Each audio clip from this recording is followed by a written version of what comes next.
Okay. ಈಗ ಶೂನ್ಯ ವೇಳೆ ಅದು ಒಂದು ನಮ್ದೇ ಇದೆ. ಒಂದು ಈಗ ಸರ್ಕಾರಕ್ಕೆ ನನ್ನ ಕ್ಷೇತ್ರದಲ್ಲಿ ಫರಂಗಿಪೇಟೆಯಲ್ಲಿ ಹೌದು, ನಾನು ಪ್ರಸ್ತಾವ ವಿಚಾರ ಅಲ್ಲ ಅದು ನೆಕ್ಸ್ಟ್ ಇಂದು. ಈಗ ದಿಗಂತ್ ಅಂತ ಹೇಳಿ ಒಬ್ಬ ಹುಡುಗ, ದಿಗಂತ್ ಎಂಬ ಸ್ಟೂಡೆಂಟ್, ಕಾಲೇಜಿಗೆ ಹೋಗುವ ವಿದ್ಯಾರ್ಥಿ ಕೆಲವು ದಿನದಿಂದ ಕಾಣೆಯಾಗಿದ್ದಾನೆ. ಇದು ನಾಪತ್ತೆ ಆಗಿದ್ದಾರೆ. ಇದರ ಬಗ್ಗೆ ಬಹಳಷ್ಟು ತನಿಖೆ ಇವತ್ತು ನಡೆಸಿದ ನಾನು ತಮಗೂ ಮಾತಾಡಿದ್ದೇನೆ, ಗೃಹ ಸಚಿವರು ಮಾತಾಡಿದ್ದೇನೆ. ಏನಾಗಿದೆ, ಯಾವಾಗ ಆಗ್ತದೆ, ಯಾವ ಅಂತ, ಯಾಕಂತ ಹೇಳಿದ್ರೆ ಆತಂಕವನ್ನು ಕುಟುಂಬಸ್ಥರಿಗೆ, ಊರವರಿಗೆ ಬಗ್ಗೆ ಆ ದಿಶದಲ್ಲಿ ಮಾಡಬೇಕಾಗ್ತದೆ. ಸೊ ಏನೆಲ್ಲ ಮ್ಯಾಕ್ಸಿಮಮ್ ಕ್ರಮ ತಗೊಳ್ಬೇಕು ಹೇಳಲಿಕ್ಕೆ ಬಯಸ್ತೇನೆ. ಮಾನ್ಯ ಅಧ್ಯಕ್ಷೆ, ದಿಗಂತ್ ಅಂತ 17 ವರ್ಷದ ಒಬ್ಬ ಹುಡುಗ ಸೆಕೆಂಡ್ ಇಯರ್ PUC ಅಲ್ಲಿ ಹಾಲ್ ಟಿಕೆಟ್ ನ ತಗೊಂಡಕ್ಕೆ ಹೋಗ್ತಾನೆ ಕಪಿತಾನಿಯೋ ಪದವಿ ಪೂರ್ವ ಕಾಲೇಜಲ್ಲಿ. ವಾಪಸ್ ಬಂದು 7:15 ದೇವಸ್ಥಾನಕ್ಕೆ ಹೋಗಿ ಬರ್ತೀನಿ ಅಂತ ಹೋದ್ಮೇಲೆ ಮತ್ತೆ ಕಾಣೆ ಆಗ್ತಾನೆ. ಅದಾದ್ಮೇಲೆ ಪೊಲೀಸ್ ಅವ್ರ ಹತ್ರನೂ ಕೂಡ ನಾವು SP ಅವರಿಗೆ ರೆಗ್ಯುಲರ್ ಆಗಿ ಮಾತಾಡ್ತಾ ಇದ್ದೀವಿ. ಅವನ ಮೊಬೈಲ್ ಫೋನು ಮತ್ತೆ ಅವನ ಚಪ್ಪಲಿ ಅಲ್ಲಿ ಇದ್ರ ಹತ್ರ ಸಿಗುತ್ತೆ. ಒಂದು 200 ಮೀಟರ್ ದೂರದಲ್ಲಿ ನಮಗೆ ರೈಲ್ವೆ ಟ್ರ್ಯಾಕ್ ಹತ್ರ ಸಿಗುತ್ತೆ. ಬಟ್ ಯಾವುದೇ ತರದ ಅಲ್ಲಿಂದ 2 ಕಿಲೋಮೀಟರ್ ಈ ಕಡೆ ಲೆಫ್ಟ್ ರೈಟ್ ಸೆಂಟರ್ ಎಲ್ಲಾ ಕಡೆ ನೋಡಿದ್ರೇನು ಕೂಡ ಡ್ರೋನ್ ಕೂಡ ಯೂಸ್ ಮಾಡಿ ನೋಡಿದ್ದಾರೆ. ಯಾವುದೇ ತರದ ಬಾಡಿ ಆಗ್ಲಿ ಆ ಥರದ್ದು ಸಿಕ್ಕಿಲ್ಲ. ಇಡೀ ರಾಜ್ಯದಲ್ಲೂ ಕೂಡ ಯಾವ್ದಾದ್ರು ಬಾಡಿ ಸಿಕ್ಕಿಲ್ಲ ಅದನ್ನು ಹೇಳ್ತಾ ಇದೀವಿ. ಆದ್ರೆ ಗಾಬರಿ ಆಗೋದು ಬೇಡ. ಆದ್ರೆ 7 ತಂಡವನ್ನ ಮಾಡಿದ್ದಾರೆ SP ಅವರ ಒಂದು ನೇತೃತ್ವದಲ್ಲಿ. ಸುಮಾರು 25ನೇ ತಾರೀಕು ಆಗಿರ್ತಕ್ಕಂಥ ಘಟನೆ ಮಾನ್ಯ ಅಧ್ಯಕ್ಷರೇ. ನಾನು SP ಅವರಿಗೂ ಕೂಡ ಇವತ್ತು ಮಾತಾಡಿದೆ. ತಾವು ಕೂಡ ರೆಗ್ಯುಲರ್ ಆಗಿ ಟಚ್ ಅಲ್ಲಿ ಇದ್ದೀರಿ. ಅದನ್ನ ಆದಷ್ಟು ಬೇಗ, ಆಮೇಲೆ ಅವ್ರ ಮೊಬೈಲ್ ಸುಮಾರು 16 ಡಿಜಿಟ್ ಇದನ್ನ ಹಾಕೊಂಡಿದ್ದ ಅವನು, ಏನು security code. So 70 lakh codes ಇದು ಮಾಡ್ಬೇಕದ್ನ. ಅದಾದ್ಮೇಲೂ ಕೂಡ ಇವಾಗ ನಮಗ್ ಬಂದಿರತಕ್ಕಂಥದ್ದು ಮಾಹಿತಿ, ಅವರಲ್ಲಿ ಯಾವುದೇ ತರದ ಅನುಮಾನ ಆಗ್ತಕ್ಕಂಥ ಯಾವುದೇ ತರ CDR ಕೂಡ ಬಂದಿದೆ, ಯಾರ್ಯಾರಿಗೆ ಬಂದಿದೆ, ಮತ್ತು ಅವ್ರ ಸ್ನೇಹಿತರ ಮನೆಗೆ, ರಿಲೇಷನ್ಸ್ ಮನೆಗೆ ಎಲ್ಲಾ ಕಡೆನೂ ಹೋಗಿರೋದ್ರಿಂದ ಯಾವುದೇ ತರದ ಲಿಂಕ್ಸ್ ಸಿಕ್ಕಿಲ್ಲ. CC ಕ್ಯಾಮ್ರಾಸ್ ಎಲ್ಲದೂ ಕೂಡ ಮಾಡಿದ್ದಾರೆ.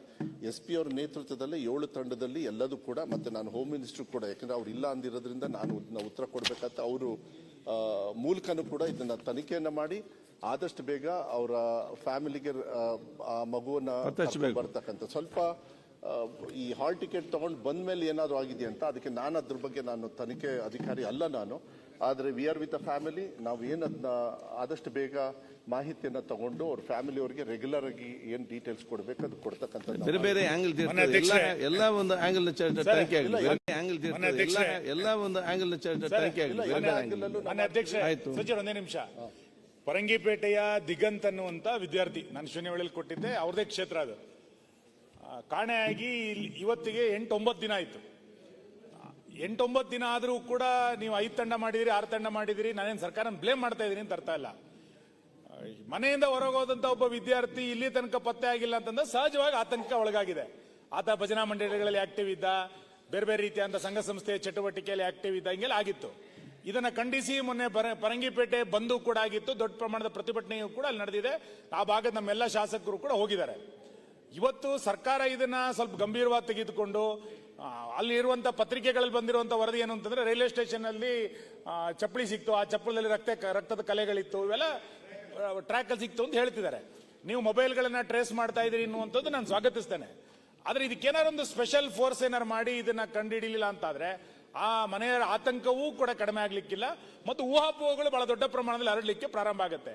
ಅದಕ್ಕೆ ಅವಕಾಶ ಕೊಡದಲೆ ದಯಮಾಡಿ ಆ ದಿಗಂತನನ್ನ ಪತ್ತೆ ಹಚ್ಚುವಂತ ರೀತಿಯಲ್ಲಿ ಸರ್ಕಾರ ತುರ್ತು ಅವಶ್ಯಕತೆ ಅಂತ ಅನ್ಕೊಂಡಿದ್ದನ್ನ ಗಮನಿಸಬೇಕು ಅಂತ ನಾನು ಆಗ್ರಹಿಸ್ತೇನೆ. ಅಲ್ಲ, ಇನ್ನೊಂದು ಅಂತ ಹೇಳ್ತಾರೆ, ಕೆಲವೊಂದು ಕಾಲೇಜ್ ಗಾಡಿಯಲ್ಲಿ ತಿರುಗ್ತಾ ಇತ್ತು, ದೇವಸ್ಥಾನದ CC ಕ್ಯಾಮೆರಾದಲ್ಲಿ ಕಾಲೇಜ್ ಗಾಡಿ ಅನ್ನೋ ಒಂದು ತಿರುಗ್ತಾ ಇತ್ತು ಅನುಮಾನಾಸ್ಪದವಾಗಿ ಅಂತ, ಅಂತದ್ದು ಒಂದು ಅಲ್ಲಿ ಸುದ್ದಿಗಳು ಕೇಳಿ ಬರ್ತಾ ಇದೆ. ಮಾಹಿತಿ ಇದ್ರೇನು ಕೋಟ್ಯಾನವರೇ, ನಾನೇ ಹೇಳ್ತೀನಿ SP ಅವರಿಗೆ, ತಮಗೂ ಕೂಡ ಮಾತಾಡೋದಕ್ಕೆ. ಯಾಕೆಂದ್ರೆ ಅಧ್ಯಕ್ಷರ ಒಂದು ಕ್ಷೇತ್ರ ಇರೋದ್ರಿಂದ, ಆಮೇಲೆ ಸೂಕ್ಷ್ಮತೆನೂ ಕೂಡ ನನಗೆ ಅರ್ಥ. ನನ್ನ ಊರದು ಆಯ್ತು, ಯಾವುದೇ ಸೂಕ್ಷ್ಮತೆ ಇದ್ರೇನು ಕೂಡ ಸೂಕ್ಷ್ಮತೆ ಸುನೀಲ್ ಅವ್ರು ಹೇಳಿರೋ ಪ್ರಕಾರ ಎಲ್ಲಾ ತರ ಆಂಗಲ್ ಅಲ್ಲೂ ಕೂಡ ನಾವು ನೋಡಿ ಇದನ್ನ ಚರ್ಚೆ ಮಾಡಿ, ನೀವು ಹೇಳ್ದಂಗೆ ಇನ್ನೂ ಮೇಲಧಿಕಾರಿಗಳಲ್ಲೂ ಕೂಡ ಏನಾದ್ರು ಒಂದು ಚರ್ಚೆ, DG ಲೆವೆಲ್ ಎಲ್ಲರಿಗೂ ಗೊತ್ತಿದೆ.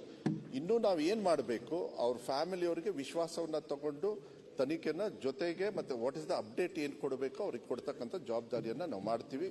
ಸರ್ಕಾರ ಇದಕ್ಕೆ ಸಂಪೂರ್ಣವಾಗಿ ಬದ್ಧತೆಯಿಂದ ನಾವು ವ್ಯವಸ್ಥಿತವಾಗಿ ಕೆಲಸವನ್ನು ಮಾಡ್ತಕ್ಕಂಥದ್ದು ನಾವು ಮಾಡ್ತೀವಿ ಅಧ್ಯಕ್ಷ.